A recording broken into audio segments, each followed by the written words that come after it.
কোথায় আসছি আমরা এখন? আমরা এখন ভুবনেশ্বরে উদয়গিরি খণ্ডগিরি, উদয়গিরি কেভ এটা। আর এখান থেকে অনেকটা উঁচু, এটার উপর দিয়ে হেঁটে উঠতে হবে। অপোজিটে আছে ওই দেখো খণ্ডগিরি, এর ডবল সিঁড়ি আছে ওখানে। বুঝতে পারতেছেন না গরমের দিনে আসছি নাকি ঠান্ডার দিনে আসছি? গরমের দিনে মাথা ব্যথা করা শুরু হয়ে গেছে, এত গরম। তাহলে গরমের দিনে যদি আসতাম তাহলে কি হতো পুরি প্ল্যান করলে?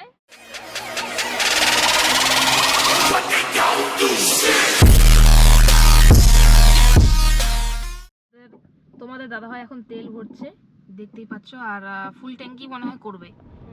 তো গাড়ির থেকে আবার তেল ভরে নিলাম গাড়ির মধ্যে, এই নিয়ে আমার 4 বার ফুল ট্যাঙ্ক করা হলো। পরে থেকে বেরোচ্ছি, ফুল ট্যাঙ্ক করে নিলাম।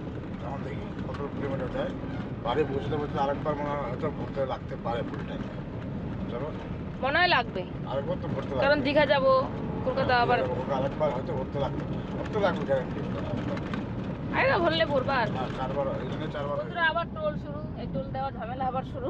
বেচারা আসার সময় কয়টা টোল দিছিলাম গো? আসার সময় টোটাল 20টা না 21টা টোল হয়েছিল। বাবা রে, টোল দিতে দিতে আমরা ভিখারি হয়ে যাবো একদিন। আমাদের উড়িষ্যার টোল ছিল 5টা না 6টা। উড়িষ্যাগুলো কম কম ছিল প্রায়। উড়িষ্যা 6টা টোল উড়িষ্যা ছিল, 14টা টোল ছিল আমাদের বেঙ্গলে। হ্যাঁ ওটাই তো, উড়িষ্যার টোলের মানে টোলের এটা অ্যামাউন্টটা খুব কম, আর বাদ বাকিগুলো কিন্তু খুব বেশি বেশি ছিল। যাই হোক, ঘুরতে আসলে দিতেই হবে, অসুবিধা নেই। আমাদের মানে টোল দিচ্ছি, রাস্তাঘাট যদি একটু ভালো হয় তাহলে ভালো লাগে। মানে রাস্তাঘাট কিন্তু এখানকার রাস্তাঘাটগুলো খুব সুন্দর পাইলাম না, এখানকার টোল দিয়ে তোমার ভালো লাগে। পুরী থেকে আমরা যাচ্ছি ভুবনেশ্বর, পুরী থেকে ভুবনেশ্বরের টোল দেখাচ্ছে 140 টাকা লাগবে। ভুবনেশ্বর কি আজকে স্টে হবে নাকি? হ্যাঁ ভুবনেশ্বর স্টে করবো আজকে। তা তো ভুবনেশ্বর একটু পরে পৌঁছে যাবো। হ্যাঁ ভুবনেশ্বর পৌঁছে গেলে আজকে উদয়গিরি দেখবো। আজকে দেখা যাবে? হ্যাঁ ওরে বাবা, উদয়গিরি দেখার পর টাইম থাকলে বেরো যাবো, টাইম না থাকলে ভুবনেশ্বর স্টে করে দিব আজকে তাহলে। তো বন্ধুরা আমরা এখন চলে এসেছি লিঙ্গরাজ টেম্পলের কাছে। তো কি বলবো আর, এত পরিমাণে গরম এখানে, এখানে অনেক পরিমাণে গরম। ভুবনেশ্বরের লিঙ্গরাজ টেম্পলে, ভুবনেশ্বরের লিঙ্গরাজ টেম্পলের সামনে আছি আমরা। তো আমরা প্রবেশ করব, তবে ওখানে বলে ক্যামেরা মোবাইল কিছু অ্যালাউ নেই, দূর থেকে তোমাদেরকে দেখানোর চেষ্টা করব। আর আরেকটা কথা কি, আমাদের বাড়ির ওদিকে মানে এত কুয়াশা এ কদিন ধরে, মানে আমরা আসার পরে, আমরা আসার আগে তো ছিলই, কিন্তু আমরা আসার পরে বলে অনেক পরিমাণে কুয়াশা বেড়ে গেছে। এই কারণে বলে মানে ঠান্ডার মধ্যে মানে একদম জড়সড় মানুষজন ওদিকে। আর এদিকে এত গরম, মনে হয় যে 40 ডিগ্রি এখন চলছে, ঠিক আছে, মনে হচ্ছে 40 ডিগ্রি চলছে, বোম ফাটলো। যাই হোক, মানে প্রচণ্ড পরিমাণে গরম। আর আমি তো আমাদের বাড়ির হিসাবেই, কিন্তু বাড়িতে যেহেতু ঠান্ডা ছিল বাড়ির ওদিকে, এই কারণে কিন্তু আমি অনেক অনেক শীতের সোয়েটার আনছি। গরমের সোয়েটার আমি গরমে কিচ্ছু আনিই নাই। আমার বর বলেছিল আমাকে গরমের জিনিসপত্র নিতে, ও আবার এনেছে সবই গরমেরই, ঠান্ডার কিছু আনেনি। আমি আবার ঠান্ডার আনছি, তো কী যে হবে কি বলবো আর, সবসময় ভুল করি, পরের কথা না শুনে। যাই হোক, আর খুব কুয়াশা ওদিকে, এদিকে কোনো কুয়াশার বিন্দু মাত্র কিচ্ছু নাই, মানে খুবই গরম, বিশাল গরম, আর ফাটা পড়া রোদ। দেখো কি রোদ, দেখো খুব রোদ, খুব রোদ। তো আপনারা এখানে পুজো দিতে পারবেন, এখানে সমস্ত কিছু পুজোর জিনিসপত্র আছে, ঠিক আছে, তোমরা ইচ্ছা করলে কিন্তু পুজো দিতে পারো। হ্যাঁ, আমি বারবার করে একবার আপনি তুমি বলছি, ম্যানেজ করে নিও। এদিকে পুজো দেওয়ার সব কিছু সরঞ্জাম আছে, এই যে এদিকে প্রবেশ, আর মোবাইল এগুলো বলে সব বলে রেখে তারপরে বলে ঢুকতে হয়। তো কি বলবো আর, এটাই এখন নিয়ম তো আমাদের পালন করতেই হবে। এটা হলো লিঙ্গরাজ টেম্পল, যেটা ভুবনেশ্বরে অবস্থিত আছে। এটা ভিতরে যেতে গেলে অনেক টাইম লেগে যাবে, লাইন ধরতে হবে, এই জন্য আমরা ভিতরে ঢুকছি না, বাইরে থেকে একটু দেখে দেখে চলে যাচ্ছি। কারণ ভিতরে মোবাইল ক্যামেরা কিছু অ্যালাউ নেই, সেখানে ভিতরে গিয়ে কোনো লাভও হবে না, কারণ বাইরে থেকে একটু দেখে চলে যাবো। আসলে হয়তো বিয়ে হচ্ছে কারো, এই জন্য ওই যে বিয়ের গাড়ি দেখা যাচ্ছে, ব্যান্ড পার্টি হচ্ছে এখানে। এখানে একটা লেক আছে, মন্দিরের একদম সাইডে লেক, এই যে তোমার দাদা ভাই মন্দির, এই যে মন্দিরের একদম সাইডে লেক, কত সুন্দর।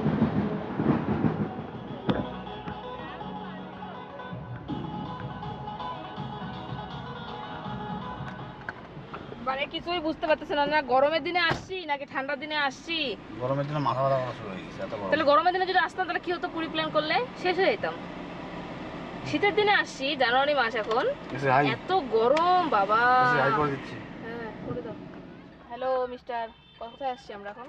আমরা এখন ভুবনেশ্বরে উদয়গিরি খণ্ডগিরি দেখতে। ওকে, তো আমরা এখন চলে এসেছি উদয়গিরি খণ্ডগিরি দেখতে। তোমাদের দাদা ভাই তো বললোই, তো কোনোদিন তো আসেন এখানে, এখানে এটাই প্রথমবার আমাদের। তো চলো যাই, দেখি কেমন কি। চলে এসেছি আমরা, এটা এটা মানে খণ্ডগিরি, এটা উদয়গিরি, এটা উদয়গিরি, উদয়গিরিতে চলে এসেছি। দেখো এই যে টিকিট কাটছে।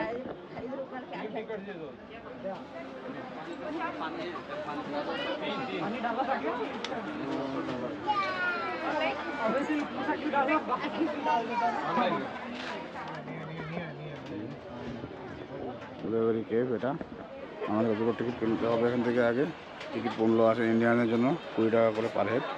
আমাদের দুটো টিকিট লাগবে 40 টাকা দিয়ে। টিকিট কেটে তারপর আমরা এখানে এন্ট্রি করবো। অপোজিট আছে খণ্ডগিরি, এটা সিঁড়ি দিয়ে আমরা অনেকটা লম্বা সিঁড়ি দিয়ে উঠতে হবে উপর থেকে। সেই উপরে দেখা যাচ্ছে চূড়াটা।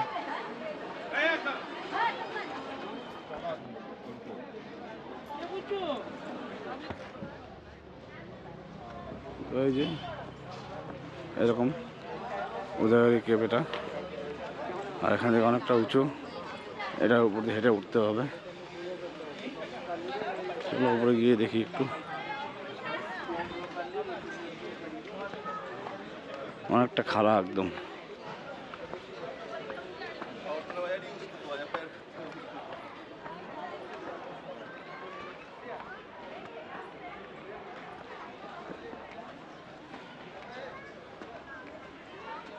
এই কেভটা বানানো হয়েছিল গোয়াটা ঋষিমুনিদের জন্য, যাতে তারা এখানে বসে ভালো মতন ধ্যান করতে পারে, পুজো করতে পারে, এর জন্যে। চারটায় ঢুকতে হবে, চারটায় বন্ধ করতে হবে। চলো তাড়াতাড়ি। সুন্দর আর্ট করছে।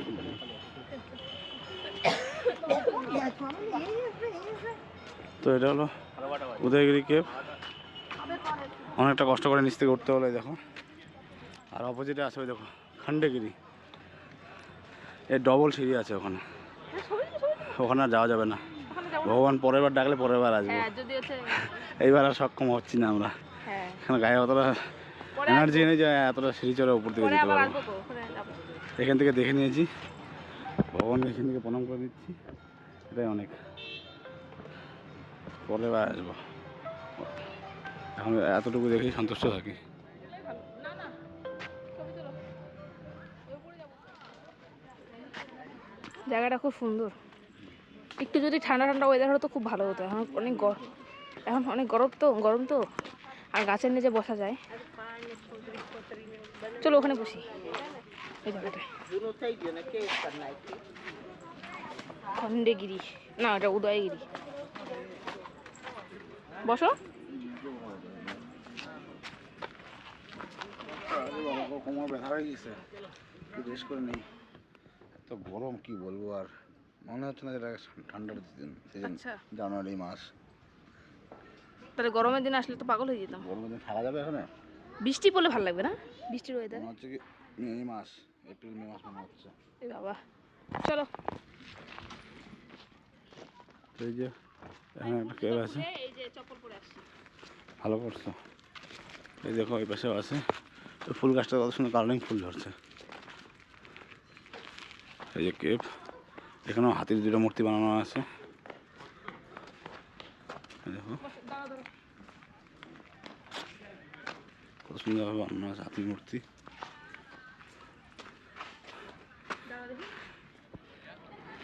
তো আমরা এখন এই যে খণ্ডগিরি উদয়গিরি কেভের উপরে আছি। অপোজিট আছে খণ্ডগিরি টেম্পল। আর এইখান থেকে ভুবনেশ্বর টাউনের ভিউটা পাওয়া যায় প্রচণ্ড লেভেলে। এবার থেকে প্রচণ্ড লেভেলে ভিউ পাওয়া যাচ্ছে, পুরোটাই ভুবনেশ্বর টাউনের ভিউ পাওয়া যাচ্ছে এখান থেকে।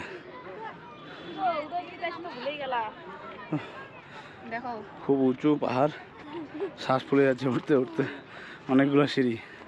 তো এটাতে উঠলাম, ওটাতে আর ওঠা যাবে না। ভুল করে জল আনতে ভুলে গিয়েছি, গলা শুকিয়ে যাচ্ছে এখন। প্রচণ্ড গরম, প্রচণ্ড রোদের মধ্যে থাকা যাচ্ছে না, এত গরম, প্রচণ্ড হিট রোদের। তো তোমার দাদা ভাই কিন্তু পুরো ক্লান্ত, এখন বলতেছে ডাব খাবে। নেই বিনা শ্বাসকা, মিষ্টি মিষ্টি। তো বন্ধুরা দেখো, আমরা ঠান্ডা বান্না না খেয়ে ডাব খাচ্ছি। ডাব খাওয়া স্বাস্থ্যের অনেক ভালো, অবশ্য আমি খাইতে ঠান্ডা ঠান্ডা খাবে। আমি বললাম ঠান্ডা না খেয়ে ডাব খাই, ডাব খেলে উপকার আছে। চলো খাওয়া দাওয়া ডাবে করে বেশি বেরোতে হবে। protein। বন্ধুরা, হাইওয়েতে আমরা একটু রেস্ট করতেছি, রেস্ট করতে আমরা একটু দাঁড়ালাম খাওয়ার জন্য। হ্যাঁ, আমাদের এখানটায় আমাদের এখন ওখানে জানুয়ারি গরমের মাস, দিনে তরমুজ বিক্রি এখন হয়, এখানে জানুয়ারি ঠান্ডার মাস, দিনে। আমাদের ওখানে কুয়াশাতে কিছু দেখা যাচ্ছে না। আর আমরা এখন উড়িষ্যাতে আছি, এখন উড়িষ্যাতে আমরা তরমুজ খাবো। দেখো পিছনে দোকানটা আছে, দেখা দাও দোকানটা। তো আমরা এখন এখান থেকে তরমুজ খাবো। এই যে রাস্তার সামনে দাঁড়া হলাম, মানে গাড়ি দাঁড়া করালাম। এখানে এখন গরম, এখন শীতকাল, এখানে তরমুজ বিক্রি হচ্ছে। আমাদের ওখানে কি ঠান্ডা, আমাদের ওখানে অনেক ঠান্ডা।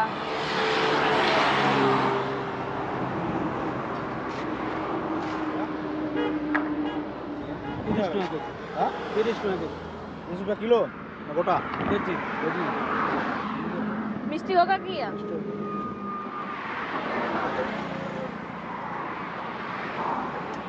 কাটতেছে, লাল টকটকা বেরোয়েছে, কিন্তু বলো মিষ্টি কেমন হয় সেটা দেখা।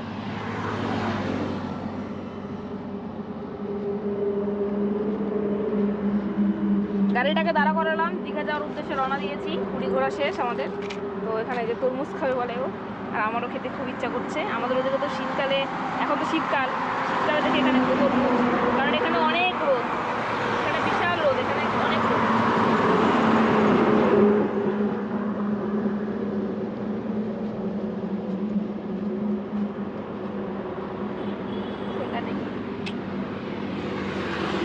তো খুব খিদে পেয়েছে, তো এই কারণে একটা হোটেলে আসলাম, রাজপথ হোটেল।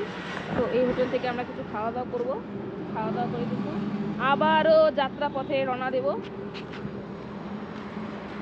চলো এখন এই যে একটু ফ্রেশ হয়ে নিব।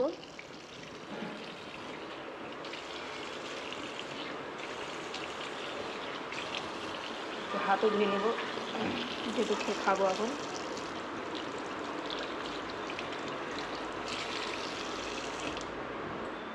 বন্ধুরা আমরা এখন আছি,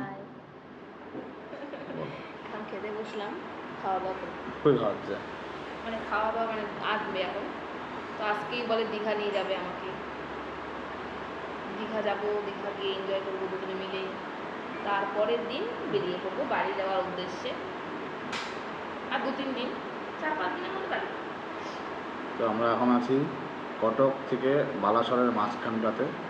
কলিকাটা বাজে এখন 4টা, আর আমরা এখন দুপুর লাঞ্চ করছি। আর এখান থেকে দীঘা বাকি আছে 160 কিলোমিটার, 4 ঘন্টা দেখাচ্ছে। আমি জানি না কতক্ষণে পৌঁছাতে পারবো। লাঞ্চ করি, খাওয়া দাওয়া করে তারপর এখান থেকে বেরোই, সোজা দীঘা গিয়ে কথা হচ্ছে। তো আমাদের লাঞ্চ চলে আসছে, এই যে আমাদের আজকে দুপুরের লাঞ্চ, সেটা বিশ্বের খাবার খেয়ে দিয়ে বেরোচ্ছি। চলো, আমার জামাই ষষ্ঠী মনে হচ্ছে, দেখো এত কিছু খাবার অর্ডার চলে আসছে আমাদের। এই যে তোমরা দাদা ভাইয়ের, ঠিক আছে, এটা জামা ষষ্ঠী হচ্ছে। হ্যাঁ, এত সুন্দর খাওয়া দাওয়া, মানে দাম হিসাবে একদম ঠিকঠাক খাওয়া দাওয়া, তাই না বলো? অনেক জায়গায় দাম বেশি নেয়, খাওয়া দাওয়া ভালো দেয় না। তোমার হচ্ছে কেমন লাগতেছে? সবচেয়ে বেশি কোনটা ভালো লাগছে বলো এই আইটেমের মধ্যে? টমেটো দিয়ে না? তোমার আবার ওগুলো খেতে ভালো লাগে দেখো। আর আমার বর কিন্তু তিতো খায় না, তাই আমাকে তিতোগুলো সব দিয়ে দিচ্ছে। আমি তো খুব ভালোবাসি, কিন্তু সেই ভালোবাসি সেই। তো আমরা সেখানে লাঞ্চ করছিলাম। লাঞ্চ করার পরে কিন্তু এক নাগাড়ে গাড়ি চলছিল। তো তারপরে এখন ডাইরেক্ট এখন চা খেতে আসলাম। এখন কতক্ষণ আরো? এখান থেকে আরো আমরা 25 কিলোমিটার মতো বাকি আছে। দীঘা 25 কিলোমিটার না এখান থেকে? হ্যাঁ, আরো 25 কিলোমিটার পরে কিন্তু দীঘা চলে আসবো। হ্যাঁ, ভাড়ে দাও। এখানে চা খাবো, এই যে দাদার চা, স্পেশাল চা। চা খাবো গরম, ভালো লাগে চা খেলে পরে, মাথা ব্যথাটা কমে একটু। এই যে দেখো চা চলে এসেছে, গরম গরম চা খাবো এখন। আর চা খেতে তো সবারই ভালো লাগে, দেখো আমারও ভালো লাগে। গোপ্রো ক্যামেরা ভালো আছে গো, লাইটের সামনে দেখো কি সুন্দর চকচকা করতেছে মুখটা। আমরা কিন্তু চলে এসেছি ওল্ড দীঘাতে, ওই যে তোমার দাদা ভাই। তো চলো ওল্ড দীঘাটা কেমন তোমাদের সবাইকে দেখো।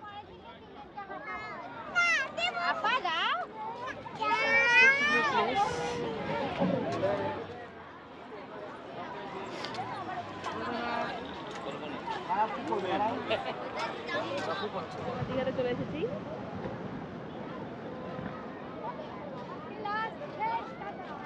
ঢেউটা দেখ, ঢেউটা চলো হোটেল নিব। দীঘাতে আসলাম, একটু দেখে গেলাম রাতটা কেমন। বিচের সাথে হোটেলের দাম বেশি নেবে। আহ,